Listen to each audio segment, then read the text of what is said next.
And the third model is what I call, papers fighting me, one life well lived. One life well lived. All right. So let's go through. I'm going to share with you kind of my journey of thinking on this. So at some point in my existence, I heard this phrase. By the way, this phrase first shows up in English literature in the 1960s. Okay. Excuse me, 1950. 1950. And the phrase is this: work-life balance. Have you heard of this? Right?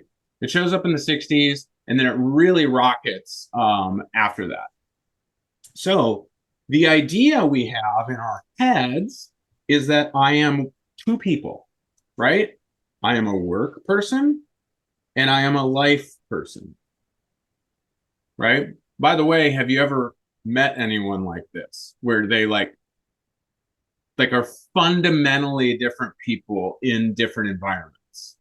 You know, like Jim Gaffigan talks about this. Like, have you ever been in a party where you have groups of friends from two different spheres of your life, and you're walking up and like going, "Hey, by the way, these people think I don't drink and think I have an Australian accent," you know? And then he riffs on that for a while.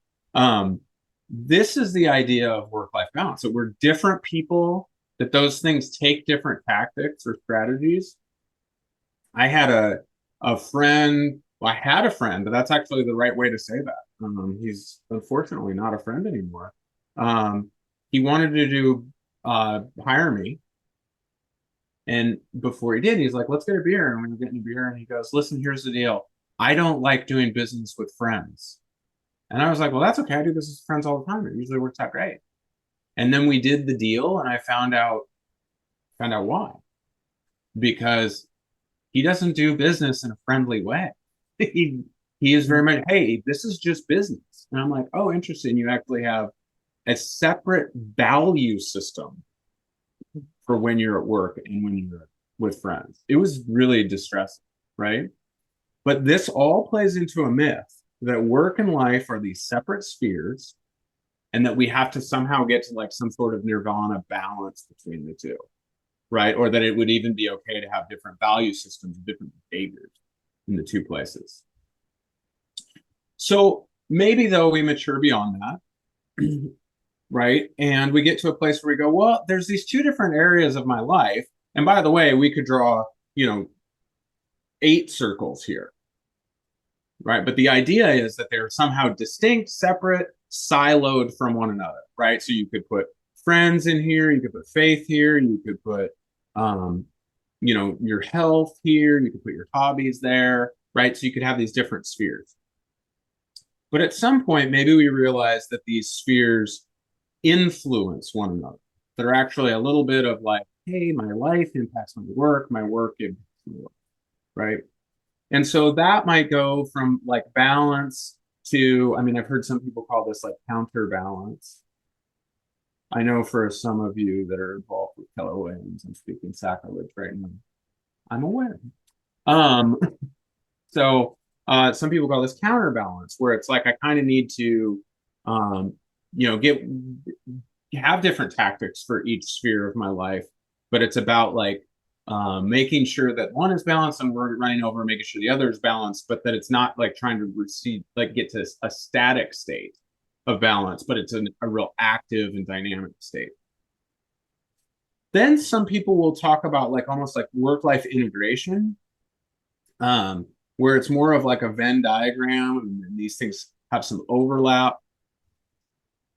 But I want to suggest a totally different way of thinking about this. Oh, huh? Um,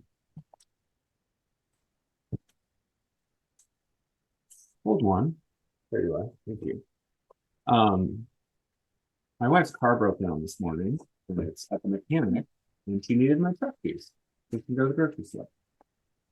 All right, because work and life aren't separate when you're here in the shed in the yard, all together, right? Come on, you planned that. Come I on. know, right? Um, so I want to suggest this different ideas. And the idea kind of goes like this. So rather than thinking of like these different areas of our life that we're different people, right? That we we put on one hat for one part of our life, a different hat for another part of our life, is that you are one person. So I kind of represent that with like this circle. And yet there are different sort of like components in our life. There's different parts of our life, or what I'm going to call different points in our life. And you'll hear why I call them points here in a second. And what we need to notice is, or what we can notice is that all of the points are connected to every other point in our life. Every point of our life is connected to every other point of our life because you're only one person. Okay? And then here's what the thing that Joe sent me is really interesting. It's related to some math principle that I don't know what the name of it is, but I want you to see that. I'll show you this. It's really interesting. So we have one point, and then we add a second to the system, we'll say. And if we add one, then it creates one line or one connection between the two. That makes sense. That's intuitive, right? Here's what's interesting. If you add a third point, it goes from one line to 3 lines. See that? Simple enough.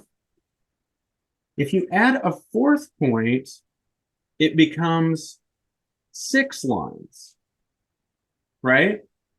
And this thing starts growing fast because if we add another point to the system, we've just added, right now we're up to 10 points or 10 lines, right? 10 connections. Add another one and it goes up to 15. Interesting fun fact, to get to 10 points, it's 45 lines between them. You add 20 points, you get to 20 points, it's, there it is, 190. And by the time you get to 28 points, it's 378. Why is this important? Why is this important? So you're living your life. Would everybody on this call agree that your life is pretty full? You get a lot going on, right? And then somewhere out of nowhere, this crazy guy texts you in December or January and says, hey, would you like to come to one more hour a week meeting in your life? Well, why is that like difficult, challenging, or stressful, right? Why is that complicated? Why is that a decision that requires like a cost benefit analysis? Well, it's this simple. Because if you add a point to your life, you're not just adding a point to your life. You're adding the way that interacts with what time do I get up in the morning? How's things going with my spouse and kids, right? Oh, how's that impacting my workload? Oh, what's going on with, the baseball team that I'm coaching, right? Hey, when am I going to get a nap ever again in my life, right? It's connected to all of these things. So it's not just one thing when you add something to your life. So why do I bring this up? A couple different things. I think when we start thinking about one life well lived, one of the things we can do is look at what we already have in our life, right? And consider what's one area of my life, one of these points in my life, that seems to elevate all the others, that makes me a better human in all of the other areas of my life, because every point is connected to every other point. So what is that point in your life that elevates all the others? The one I've discovered, and it took like a year and a half to get this habit in my life, but for me, it's been exercise. Like, and particularly like I've been having a season of kind of an unusual amount of like stress and anxiety. And I realized, oh, the temptations just to cut out my exercise. What I found out is actually if I do it, it makes all of that better, right? And then we've been doing some things where I exercise with my kids, and then by the way, my mood's better. I see kids like, so that's one of those areas where I said, oh, that's interesting. How can I do that better? How can I do that more? How can I make sure that never gets lost? So that's the first question I'm going to ask you here in a minute. What's the one point in your life that elevates all? Here's the other one. So, cool part about this little game we have going on with this matrix, this web of points and connections. So we said, hey, if we add one and say you've got 50 things in your life going already. You add 1 point, that's not adding one thing to your life, that's adding complications to 50 things in your life, right? You want to know what else is true? If you subtract one, it's not subtracting one, it's subtracting 50, right? It's subtracting 49. And so this is the thing that I call, and I'm going to use, I was sharing this with you the other day, right? I'm going to use what in many circles would be considered a 4-letter word, but I'm going to use it anyway because I pressed the button. Quit. Have you heard of this? Right? It's totally vilified in a lot of our culture. I know, Matt, right? It's totally vilified, especially in like hustle culture. And yet, if we can learn to quit the things that aren't serving all the areas of our life, it becomes really powerful. There's a guy that I like to follow named Bob Goff. And Bob Goff, there's this practice that he has that he started years ago, which is every Thursday he quits something. Now, sometimes it's like, I'm going to quit worrying about that thing that I've been worrying about my whole life. Or I'm going to quit feeling guilty about that conversation that I had 35 years ago, right? But sometimes he's like, oh gosh, why am I still on that stupid committee? That volunteer committee. Like, that has run its course. And then he calls up the chair of the committee. He's like, hey, so I'm going to quit the committee.